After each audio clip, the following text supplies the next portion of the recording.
¿Qué tal? Les saluda el pastor José Abner González de la Iglesia Bautista Torrefuerte en Piedras Negras, Coahuila. Bienvenido a este devocional Mi Refugio. En esta ocasión estamos basando nuestros devocionales en el Evangelio de Mateo.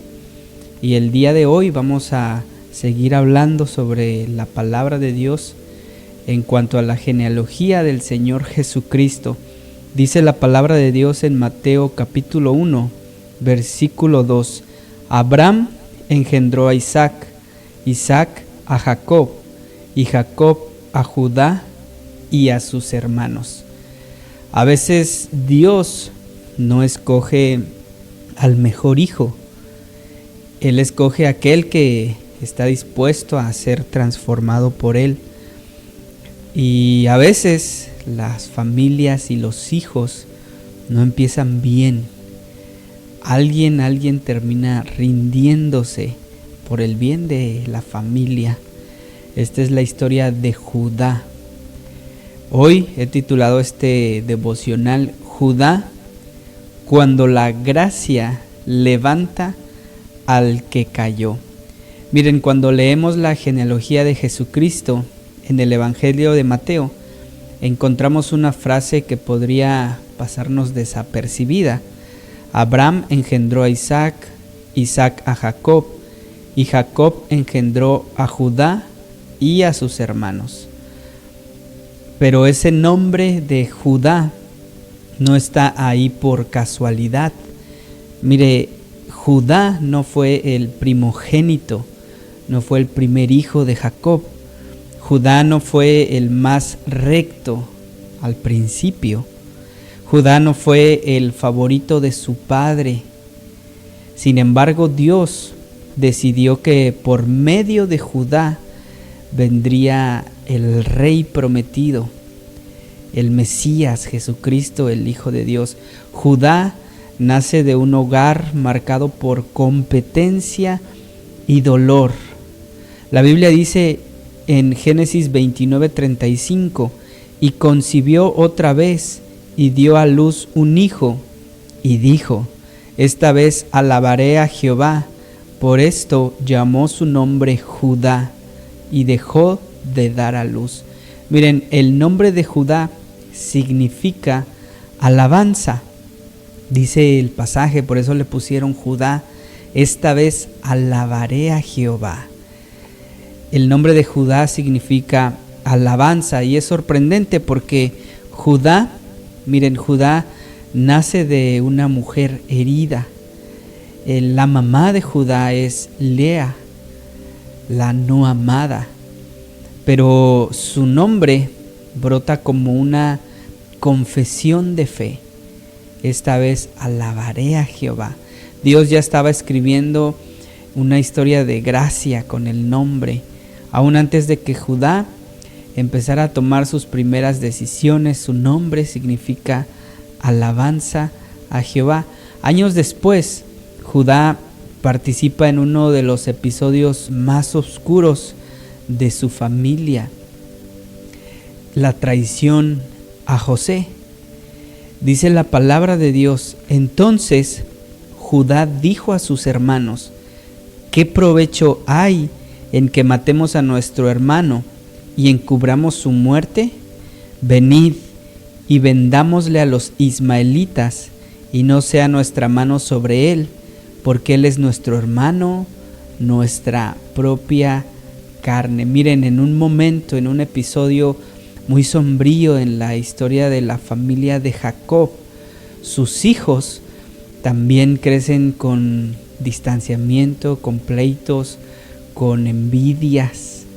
Y dice la palabra de Dios que José era el favorito de su padre, tanto que le regaló una túnica de colores. Y un día están trabajando los hermanos, los hijos de Jacob, y se les ocurre matar a su hermano José porque tenían envidia de él. Pero allí entra Judá, el hermano de José, y Judá propone algo. Él propone venderlo venderlo a los ismaelitas, porque sus hermanos querían matarlo, querían no solo echarlo en una cisterna, sino matarlo y decirle a su padre que algún animal se lo comió, pero ellos querían matarlo.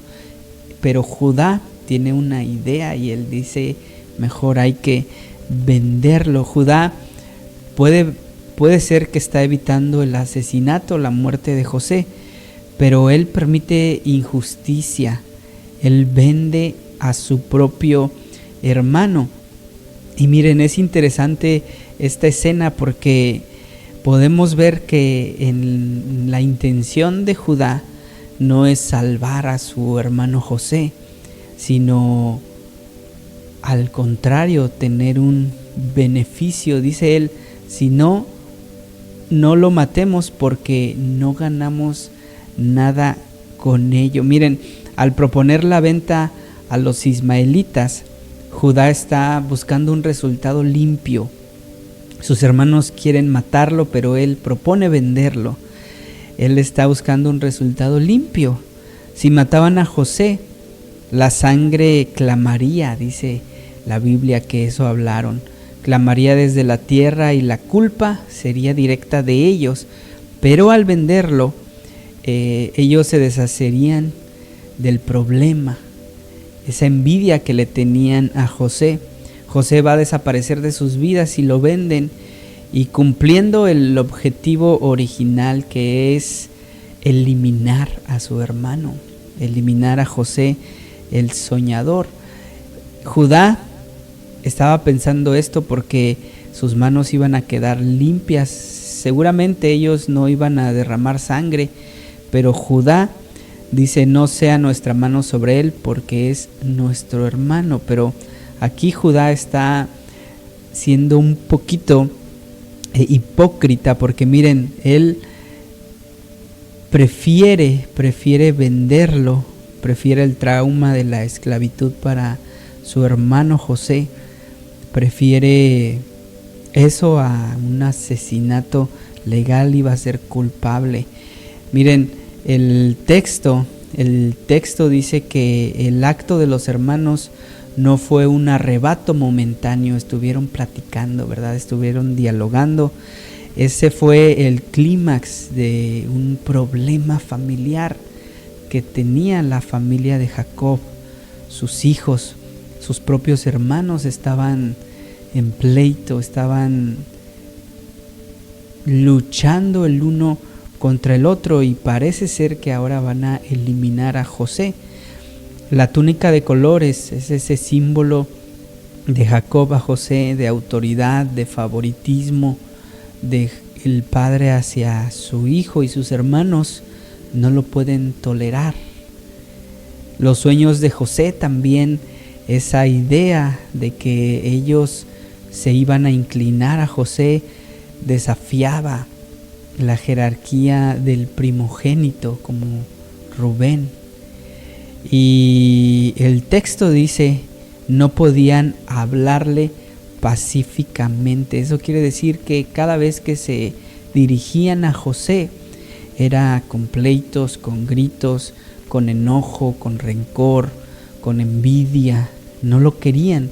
Dice la Biblia, Génesis 37:4, que no podían hablarle pacíficamente. Imagínense, hermanos que están pensando en matar a uno, al favorito de su padre, y el verlo, el hablarles, les ocasionaba un rencor.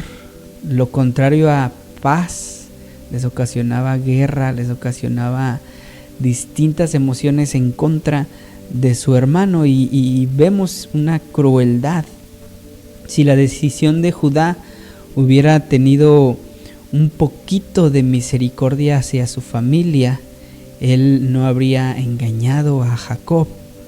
Dice la Biblia que los hermanos tomaron la túnica de José, la empaparon en sangre de un cabrito y obligaron a su padre a llegar a la conclusión de que una bestia, un animal, lo había devorado.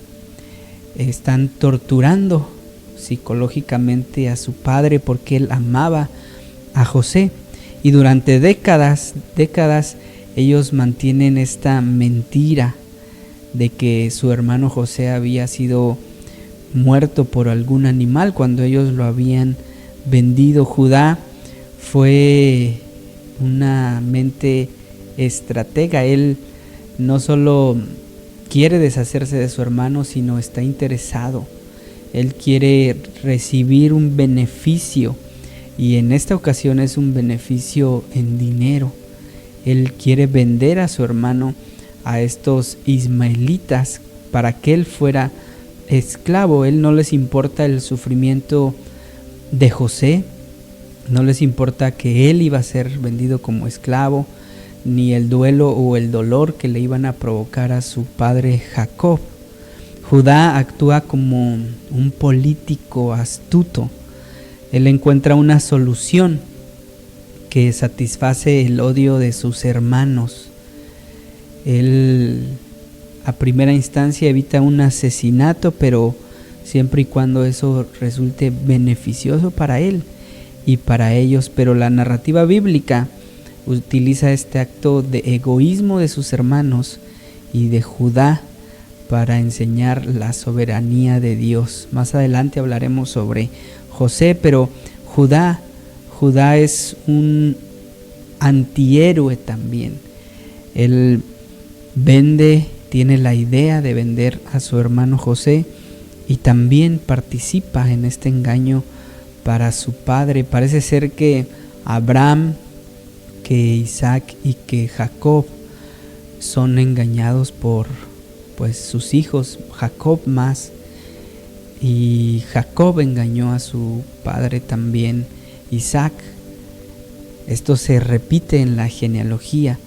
El capítulo 38 de Génesis nos muestra un punto muy importante acerca de Judá. Judá lo tenemos que se aparta de su familia, se aleja de sus hermanos, se aleja de todos, falla como padre, mueren sus hijos y niega justicia a Tamar. Él comete pecado, pero vemos que Dios está transformando su corazón, porque dice Judá, reconoce que Tamar es más justa que él, que a pesar del acto que hizo Tamar al engañarlo también a él, es más justa que él está reconociendo su maldad, está reconociendo su pecado, y por primera vez Judá confiesa. Él no se justifica, no culpa a nadie, no tiene ideas, sino que él empieza una transformación. Después, cuando Jacob llega el tiempo que él y los demás hermanos, su padre, tienen momentos difíciles en cuanto a una hambruna, no tienen alimento, y Jacob tiene miedo de perder a Benjamín. Ahora Benjamín se convierte en el hijo más pequeño y ahora Jacob está cuidando mucho a Benjamín, pero parece ser que algo pasó en el corazón de Judá, porque dice la Biblia que llegaron a Egipto. Ya José es faraón, ya habían pasado muchos años de que sus hermanos habían vendido a José. Judá parece ser que ahora lo vemos, o la Biblia lo presenta de una manera diferente. Él y sus hermanos quieren ir a Egipto a buscar alimento, y quieren ir todos, pero su padre Jacob tiene miedo de perder a su hijo Benjamín, como había pasado con José. Y Judá le dice a su padre, le dice en Génesis 43:9, yo te respondo por él, a mí me pedirás cuenta, si no te lo trajere y lo pusiere delante de ti, sea yo el culpable para siempre. Le dice Judá a su padre. Él está dispuesto a cuidar a su hermano menor, a Benjamín, porque parece ser que él ahora se da cuenta del dolor de su padre. Y más adelante, ya cuando están frente a José, sin saber que es su hermano Judá, él se ofrece como sustituto. Vemos que ahora cambia la actitud y no vemos a nadie más de sus hermanos cambiando su actitud más que a Judá. Dice la palabra que José se dio cuenta que eran sus hermanos que estaban llegando a Egipto a pedir ayuda, a pedir alimento, y José hace un plan, tiene un plan, quiere averiguar si su padre está vivo y encierra a sus hermanos y les dice que va a matar a alguno de ellos y ve al más pequeño, ve a Benjamín y le dice que vayan por su padre y él les va a ayudar, pero a Benjamín lo quiere encerrar, lo quiere meter a la cárcel, y Judá sale a la defensa de su hermano Benjamín. Dice la palabra: te ruego por tanto que quede ahora tu siervo por esclavo en lugar del joven, y que el joven vaya con sus hermanos y avise. Entonces Judá se ofrece como sustituto. Él está dispuesto a ir a la cárcel, a quedarse ahí como esclavo, sirviendo en Egipto, para que su hermano menor Benjamín pueda acompañar a sus hermanos, pueda ir con su padre, ir por su padre y regresar. Entonces el hombre que él vendió a su hermano José ahora está dispuesto a entregarse por otro. Esto solamente podemos concluir que Dios ha hecho una obra profunda en el corazón de Judá, aquel que significa alabanza. Y miren, al final de su vida, su papá, su padre Jacob, profetiza sobre sus hijos y él llega hasta Judá y él dice: Judá, te alabarán tus hermanos, tu mano en la cerviz de tus enemigos, los hijos de tu padre se inclinarán a ti, cachorro de león, Judá, de la presa subiste, hijo mío, se encorvó, se echó como león, así como león viejo. ¿Quién lo despertará? No será quitado el cetro de Judá, ni el legislador de entre sus pies, hasta que venga Silo, y a él se congregarán los pueblos. Génesis 49, 8 al 10. Aquí su padre Jacob bendice a su hijo Judá, y aquí nace una promesa real de Judá. De Judá vendría el rey, vendría el Mesías, vendría Jesucristo. Y después vemos en la Biblia, Hebreos 7:14, que Judá declara o apunta hacia Jesucristo. Dice Hebreos 7:14: porque manifiesto es que nuestro Señor vino de la tribu de Judá. Dios, por medio de Jacob, había declarado que el Mesías tendría que venir del linaje o de la familia de Judá, de la tribu de Judá.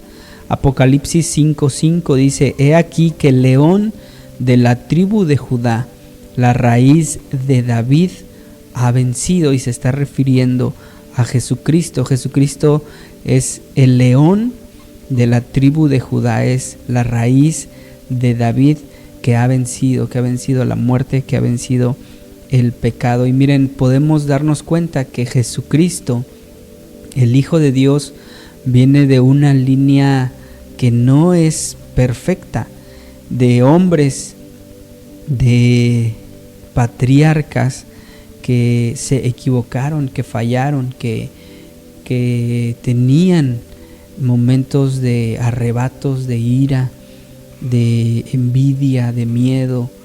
Pero Jesús viene de una línea de hombres que Dios fue redimiendo, que Dios fue transformando.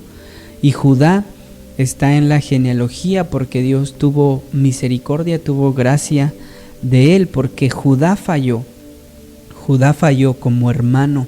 Judá falló como hermano mayor al vender a José, pero él se redimió, él cambió, Judá falló, pero la Biblia dice que Jesucristo, su descendiente, él obedeció.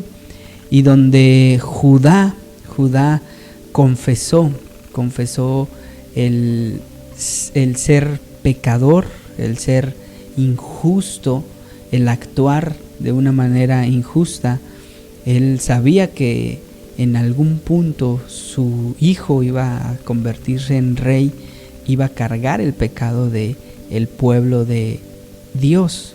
Donde Judá ofreció su vida, vemos en la historia de la Biblia que Judá ofrece su propia vida a cambio de la vida de su hermano. Obviamente José no mató, no actuó de la misma manera con sus hermanos y menos con Judá, pero él se ofreció. Pero vemos que Jesucristo, él no solo se ofreció, sino que sí entregó su vida. Entonces podemos concluir que a lo mejor la historia de alguien no ha empezado bien, que alguno de ustedes, yo, hemos fallado. A veces nos equivocamos en cuanto a nuestra familia, en cuanto a nuestros hermanos, en cuanto a nuestros padres, pero eso en vez de acercarnos a Dios nos aleja, porque pensamos que Dios nos va a rechazar. Pero lo que vemos aquí en la historia de Judá es que a pesar de que él fue un hermano que engañó, que se benefició, que calculó un beneficio a costa de su hermano, que lo trató no solo mal, sino que lo vendió, que no se preocupa por el dolor de su familia o de su padre. A pesar de eso, Dios tuvo gracia y le prometió que de él iba a venir el rey de Israel. Eso quiere decir que su descendencia, sus hijos y los hijos de sus hijos iban a ser reyes, iban a gobernar Israel, iban a reinar hasta que viniera el rey prometido. Y Judá nos recuerda precisamente esto, que Dios no desecha, que Dios no descarta, sino que Él puede transformar cualquier vida, cualquier situación.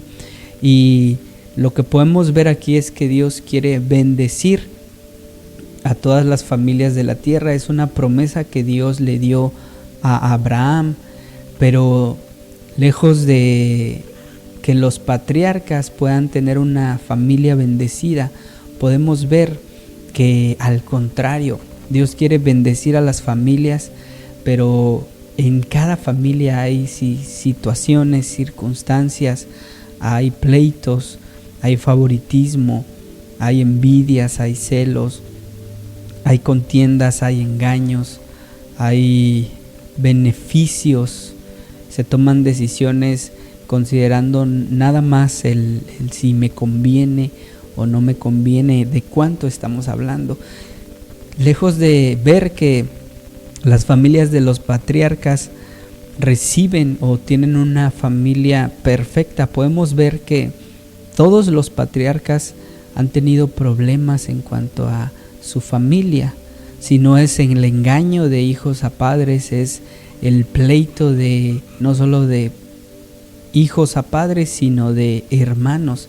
Y esta es la línea que la genealogía nos viene enseñando, que Abraham e Isaac, Jacob, Esaú, los hermanos de José, Judá, todos ellos, puede usted notar que el pecado, la maldad, se transmite de generación a generación, pero va aumentando. Podemos ver en Jacob engañando a su hermano, engañando a su padre, y podemos ver que Esaú quiere matar a Jacob. Después se reconcilian porque ambos Dios los transformó, pero ahora los hijos de Jacob tienen el mismo problema. Ellos están llenos de envidia, de violencia, no pueden hablar de manera pacífica, dice el texto, entre sus hermanos hacia José.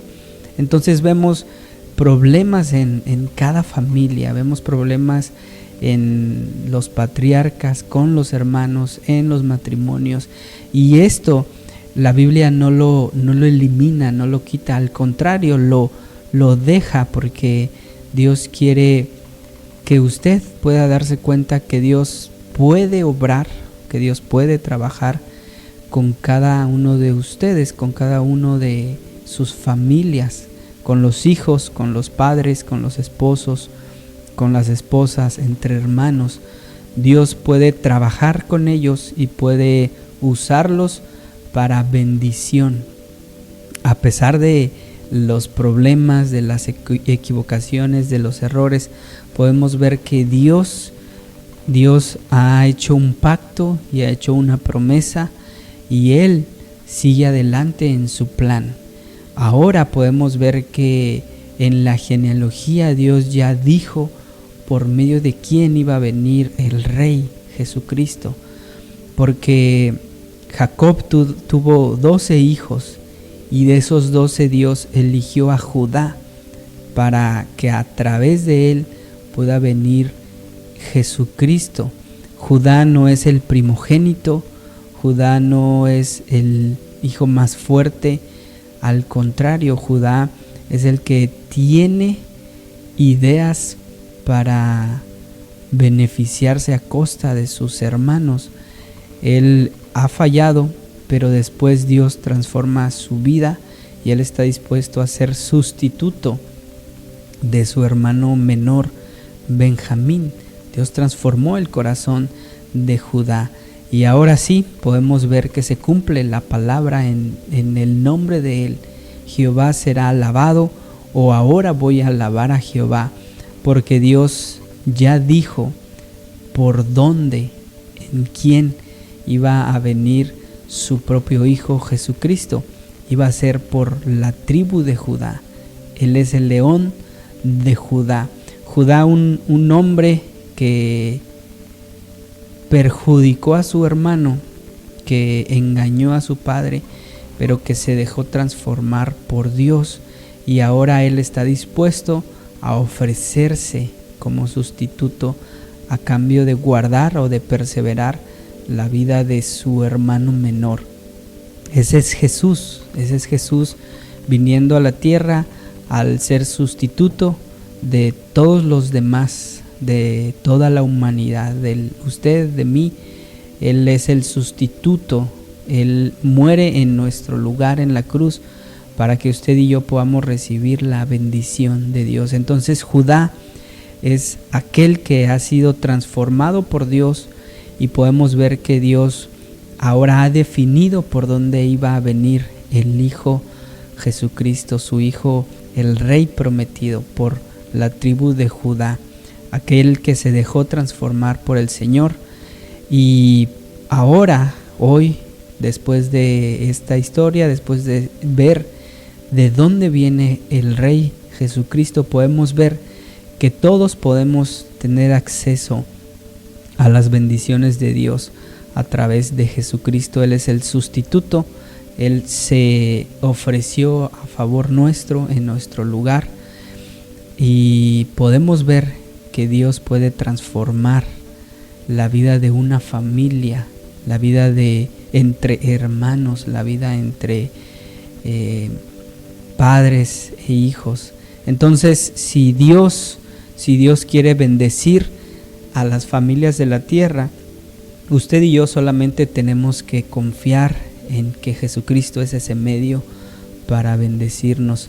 Dios puede transformar cada familia, cada situación, todo lo que usted piensa o ha vivido en cuanto a su familia, y a lo mejor ha fallado.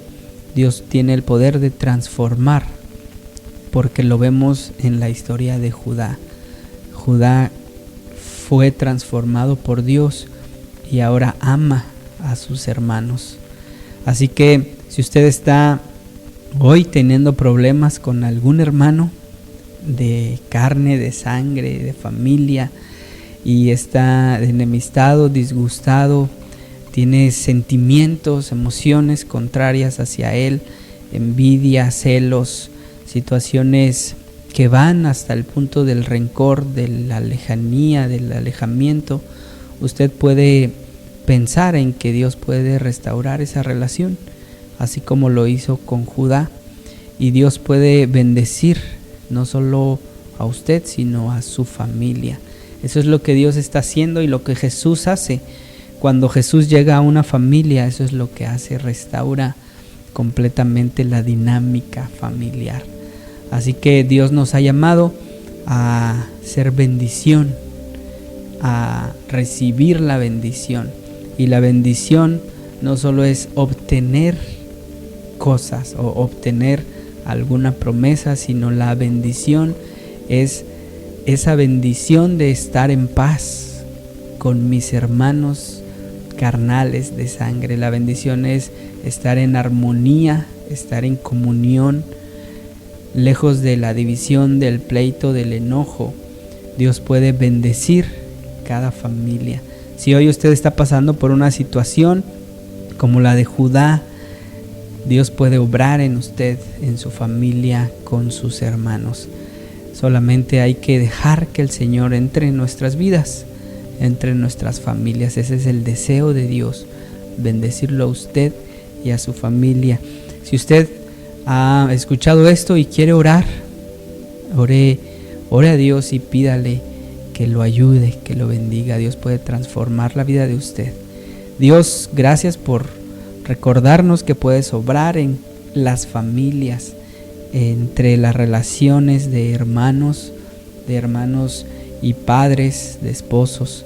Te pido que tú bendigas a cada uno que está escuchando este mensaje, que les ayudes a obrar, a actuar, a dejarse transformar por ti, para que ellos puedan tener una comunión sana con sus hermanos, con sus familias.